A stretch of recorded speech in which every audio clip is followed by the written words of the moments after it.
3. Are the events like war predestined? Study of Gita makes it amply clear that they are not so because they are the consequences of human failures or errors. Human endeavor can always avoid such calamities, if at all, they occur because of human failure. The responsibility for this is enjoined on the creative minority of the state. The verses 3.21 and x6 we hold the great men of the state and society responsible to endeavor incessantly for the good and guidance of the rank and file. Avoiding a man-made calamity like war is therefore the primary duty of the great men to perform their duty successfully. According to Gita, when subtle powers like death can be conquered by human efforts, why cannot man-made calamities be avoided? Of course, in such matters, the chiefs of the polity shoulder the responsibility. Mahabharata war took place because the king and his unworthy worthies had failed in their duty to protect the dharma. Tragedies and calamities inclusive of war can be kept at bay only when dharma, righteousness, is cultivated. This requires constant vigil on the part of the creative minority of a given society to smoke out the two perennial enemies of dharma, selfishness and ignorance.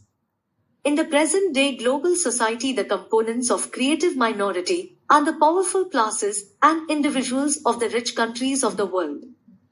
They shoulder the onus to protect the world from the scourge of nuclear war.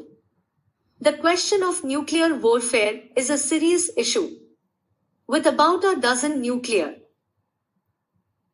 powers in the world, this warfare can mean annihilation of the planet, which may amount to a mini pralaya, of course not Mahapralaya. Pralaya is after 1 day of Brahmana. 1 dav of Brahmana is equal to 1000 Chaturyugis. 1 Chaturyugi is equal to the total age of 4 yugas, Kaliyuga, Dwapar, Treta and Sati Yuga, and multiplied by 365 and Sarga is rebirth of the world at 1 day of Brahmana, which is of the same duration as 1 night of Brahma. Mahapralaya and Sarga, which means cosmic involution and cosmic evolution, are 100 times vaster time aeons. These are unimaginable time immensities, as symbolically indicated in Gita. Now reverting to the prospect of nuclear warfare, it must be remembered that Prakriti, the phenomenon world, including human beings, is a creation of God.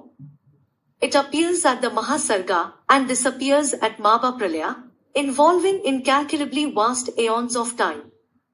No power can touch or change this supreme will of the Param Brahman. Therefore, on the basis of Gita's knowledge, large-scale nuclear war involving annihilation of the planet is ruled out. Even during Mahabharata time, weapons of mass destruction like Brahmanastra existed. But they were not used despite such provocation as mean and merciless killing of Arjuna's son Abhimanyu.